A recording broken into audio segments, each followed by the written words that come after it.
The body is the tether that binds the soul to the earth. It's fragile and flawed, and yet the only vessel through which we experience life. But what happens when this tether feels restless, impatient, or even limiting? In this video, we'll explore how the body, when rejected, becomes a weakness, but when mastered, becomes the greatest source of power for the radiant, the vigorous, and the primordial. This is the Ashwini experience.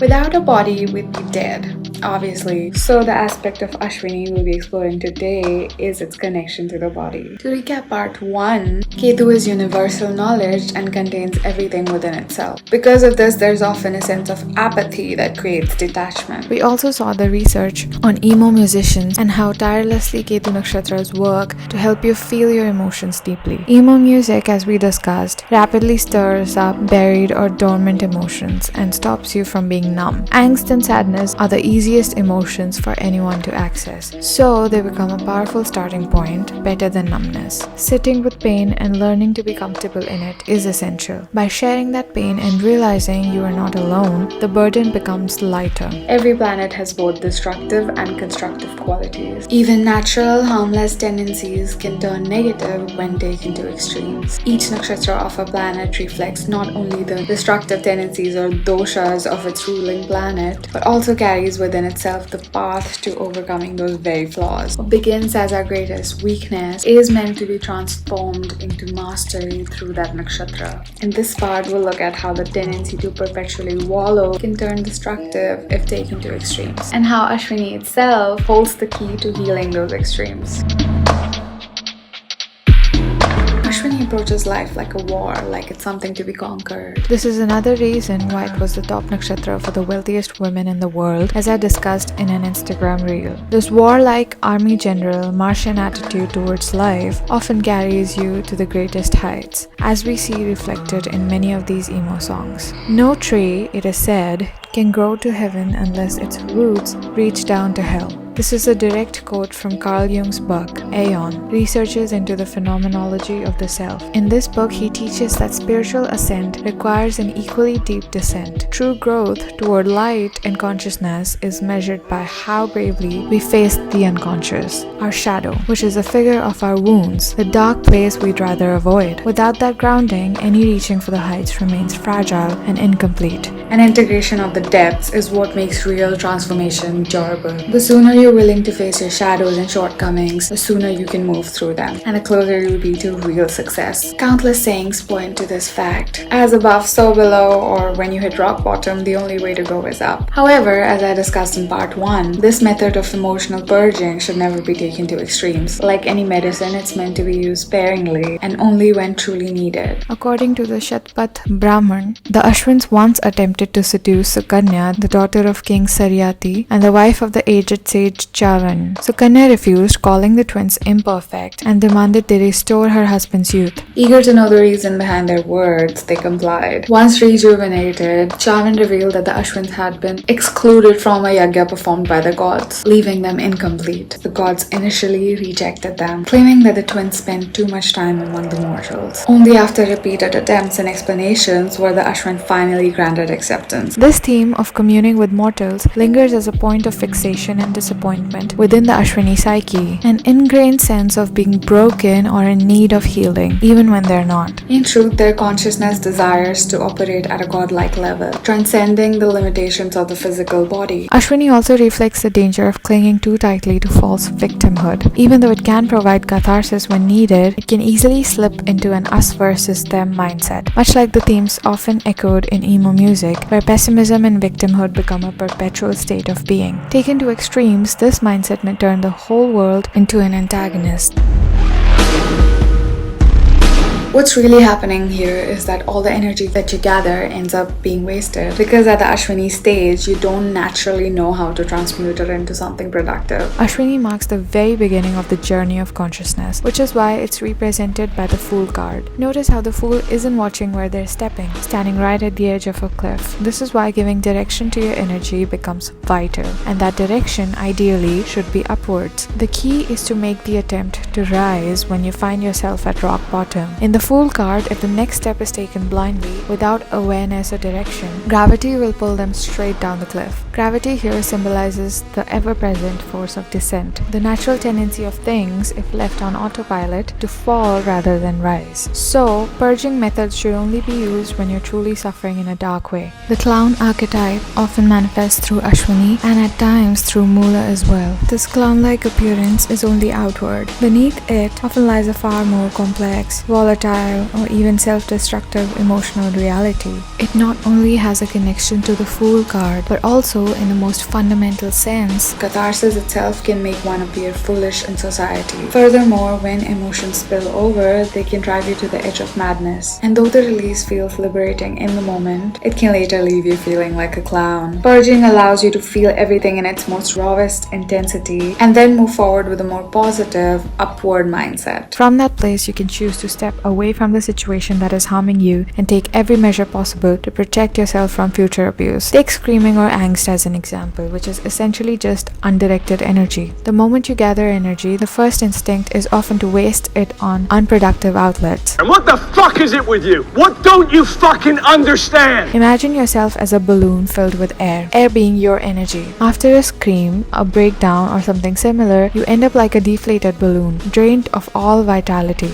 Sure, you might get a deep sleep afterwards because your body is relaxed, but if this becomes a frequent pattern, it's nothing but wasted energy. You're not moving upward, And the medicine, the catharsis, loses its power. any negative energy that crosses your path, whether it's a metaphysical entity, hostile emotions, or even people trying to pull you down, loses its power the moment you refuse to engage with it. This truth becomes clear only when you're in a relatively healthier state of being. However, these destructive patterns don't always dissolve so smoothly. People often get trapped in a trauma cycle, unconsciously recreating the same wounds through a kind of metaphorical muscle memory. Even when they're physically safe, the mind refuses to feel safe. In therapy language, this gets normalized, perpetually staying in those states with the idea that it's okay to never attempt to move forward towards something better.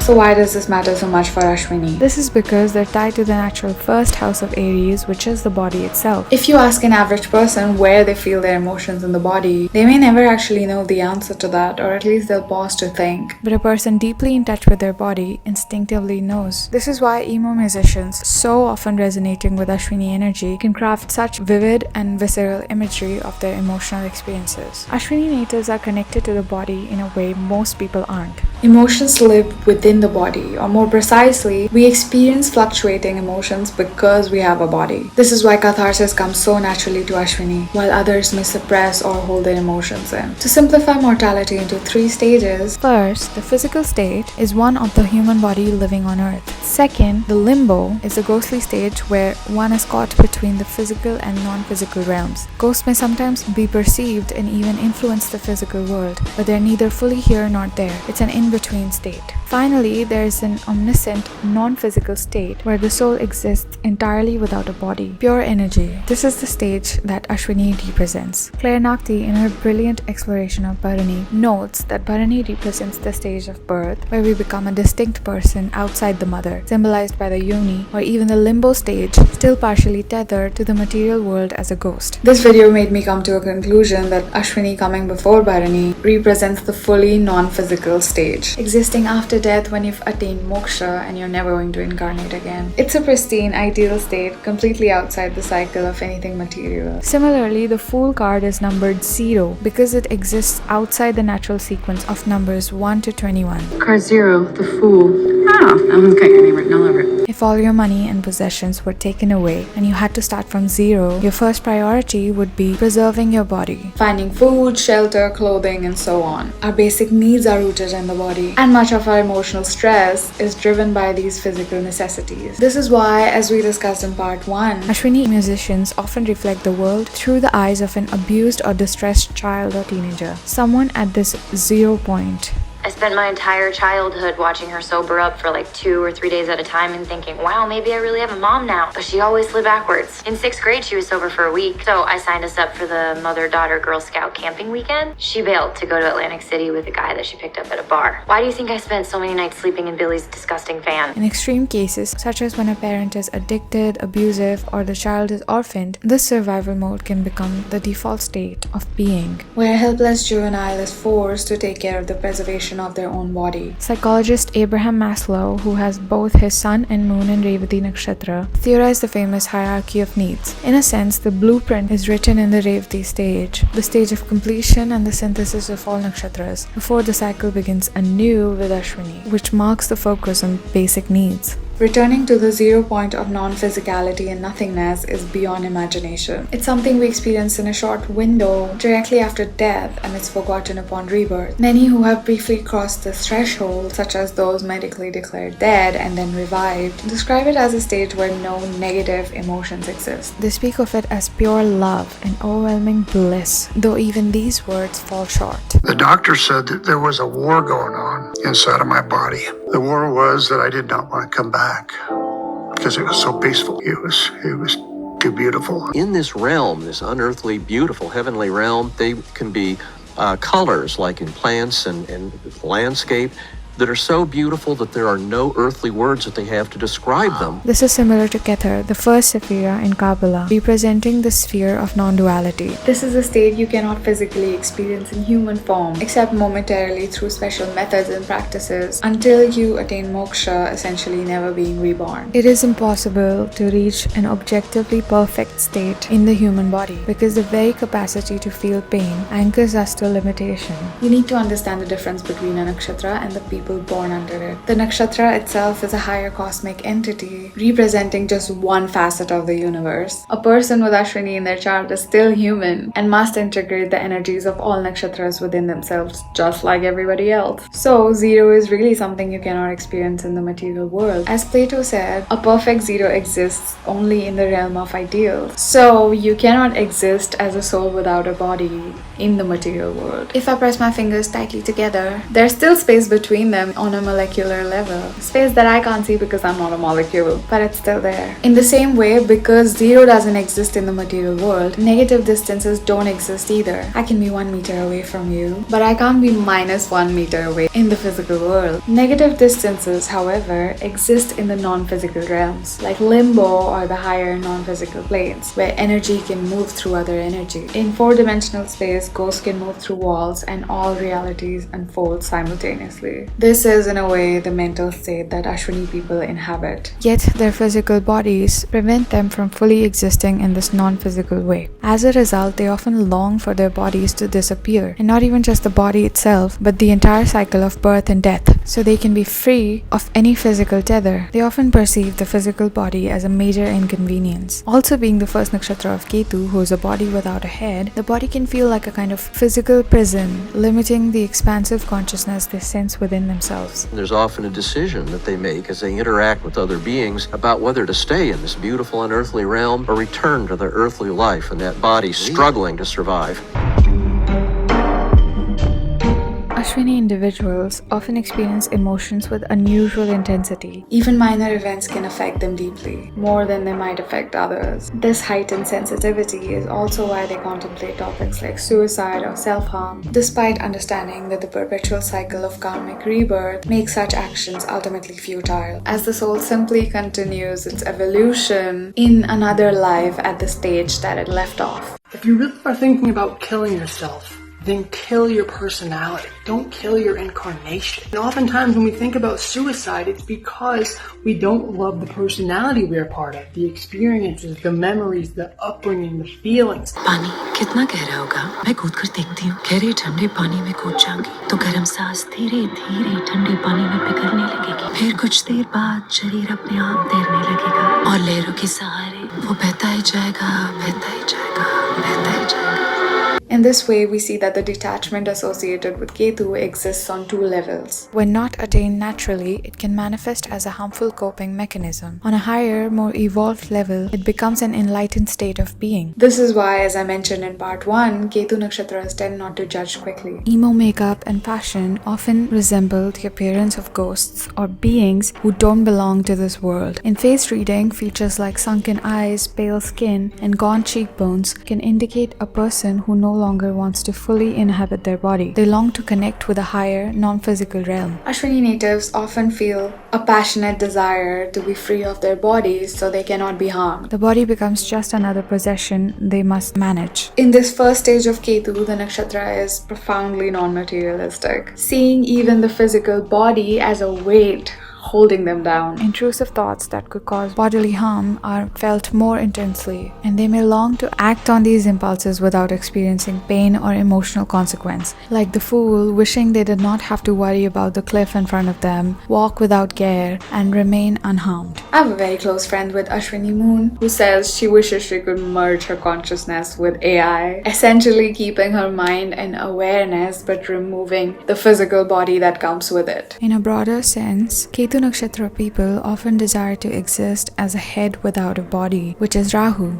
This is a natural desire for a certain energy to want to merge with its opposite. Even though on the surface it may feel like discontentment with its own self. This pattern holds across all nakshatras in general. They long to become the opposite of what they are. I found this especially fascinating because Ashwini's animal yoni partner is Shatabrisha, which is a Rahu nakshatra in Aquarius and aligns perfectly with advanced technology and AI. When we talk about the first house of Aries, which represents your body, your personality, your authentic self, it's never truly as authentic as you might think. The state of the first house is something we cannot fully reach because aspects like nationality, culture, religion are all man-made concepts. Even if you embrace your nationality and culture, you're not fully authentic because in essence, you're really just a soul and pure energy. In the human body, everything about you is influenced. And no matter how much you try, 100% authenticity is impossible. The language you speak, the clothes you wear, the food you eat are all shaped by culture and circumstance. Even if you strip away every cultural layer and be completely naked, and you stop speaking and stop eating, anything, you will still have a body, a race, a gender, and genetic features determined by your birth. Even these are not truly you in the purest sense of the word. I discussed in this reel how Ashwini people often star in movies and shows which have their nationality in the title. This is sort of an overcompensation in their attempt to relate with their body through profoundly wearing the title of their nationality, like American Psycho or Gangs of Wasseypur or Gangs of New York. Because why does he have to be American Psycho? He could just be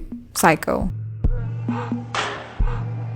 As Claire Nakti mentioned in a reel, Bharani is associated with the substance and the fountain of youth, which is a mythical elixir that restores vitality and youthfulness. She also noted that Bharani women often pursue extreme surgeries and facelifts in the quest to maintain a perpetually youthful appearance. This made me think Bharani represents the stage where we've learned the recipe for the substance. We've learned to perfect the body through magical means. Like the magician card that follows the fool, Bharani embodies the alchemist who has transmuted this potion of youth, essentially mastering the art of vitality and renewal. To invent such a potion in the Bharani state, we first have to go through countless trials and errors in the Ashwini stage. When we know nothing, we fail repeatedly. Sometimes 100 times in the process of learning what doesn't work. Only then can we reach a stage where we understand exactly what does work. The substance perfected in Bharani is essentially the result of Ashwini's experimental trial and error process on the physical level. And I was constantly on probation with the medical board for trying to make new medicines. I mean, we needed medicines that didn't exist yet, just to get through the day with the pain and the nerves. As I mentioned before, the fool wishes he didn't have to worry about the cliff right in front of him. He longs to exist in his own dreamland, free from the consequences that the body must endure, like falling off the cliff. In the beginning, as an unaware being, he takes the body for granted, offering it up as a kind of sacrifice. This is why one of Ashwini's areas of focus is clinical trials, particularly human trials. You can see this with Erin Parsons' work as well. She creates informative videos about the harmful substances found in vintage makeup, such as lead and arsenic. She sometimes even makes these recipes herself and tests them on her own skin. But it's not that Ashwini individuals are truly against these trials or the use of potentially harmful substances. Rather, they wish they could experiment freely without harming their own body or anyone else's. They long to exist without having to face physical consequences in the first place.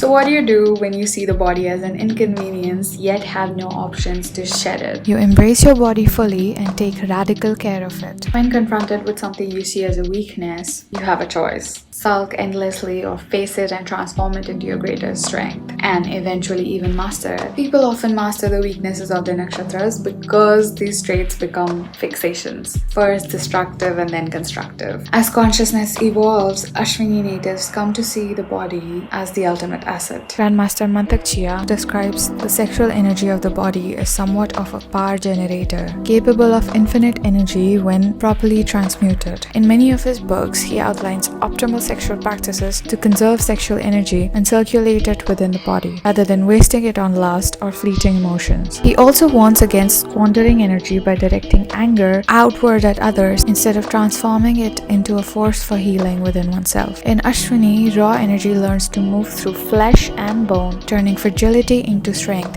and chaos into healing. Ashwini not only guides us in preserving energy, health, and beauty, but also in elevating them to their highest potential naturally. It teaches the adoption of a pristine lifestyle, rooted in the best natural resources, nourishing foods, and the pursuit of energetic mastery. So, for Ashwini, the journey is from wanting to escape the body to choosing it fully and to respecting it, to learn to care for it as a part of their path. And this is why the sun, the symbol of vitality and vigor, is exalted in Ashwini. The sun represents our inner solar nature, our eternal light that shines vast and brilliant, and our radiance that cannot be dimmed by anyone or anything. The Ashwini Kumars are the celestial physicians because they've mastered the art of preserving and healing the body. To avoid having to repair what is broken, they first focus on preservation. This deep focus on the body often leads Ashwini individuals to adopt very clean or herbal diets, and some even specialize in health and healing practices. Paying attention to what you put into your body is crucial for its maintenance. Ashwini individuals are highly mindful of their diet, often avoiding processed foods entirely. They tend to gravitate towards natural, wholesome, and ancestral eating practices. This meticulousness, combined with a deep distrust of authority, often drives them to take matters into their own hands. Similar to Magha, as I discussed in my Magha blog, they may start homesteads, grow their own vegetables and fruits, or raise their own dairy and meat animals. While this lifestyle is common across all three Ketu nakshatras, the motivations behind it can differ. Maybe you're wondering, why is he wearing that cool hat?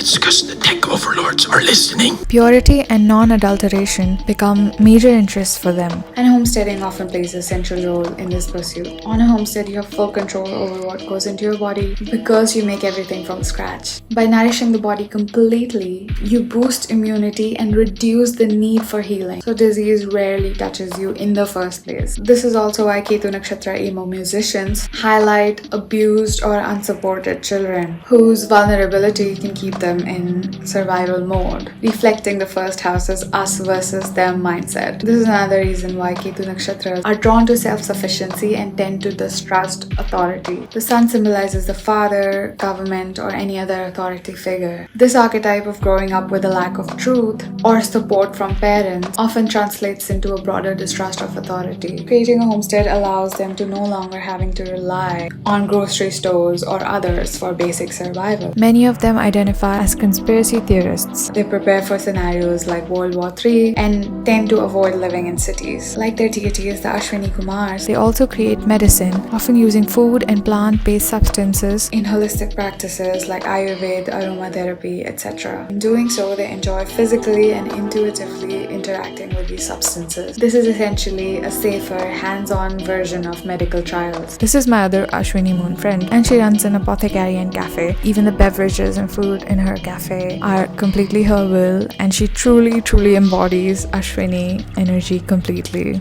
Because of their intense desire to preserve the body, they can become fixated on ideas like big companies harming people through food, vaccines, or other means. They often obsess over broader propaganda related to the body beauty, health, and nutrition. Together, Ashwini and Bharani embody the mastery of the first house. From the Fool's Cliff to the alchemy of Bharani, the journey requires learning to honor, preserve, and transform ourselves through the vessel that we're given. Embracing the body fully, feeling deeply, and directing our energy consciously helps us obtain power and vitality. After all, the first step towards true freedom is to stop trying to escape the body and instead inhabit it with curiosity, awareness, and care. It allows the soul to experience, evolve, and ultimately glow. And thank you so much for watching this video. Like, share, subscribe. Bye.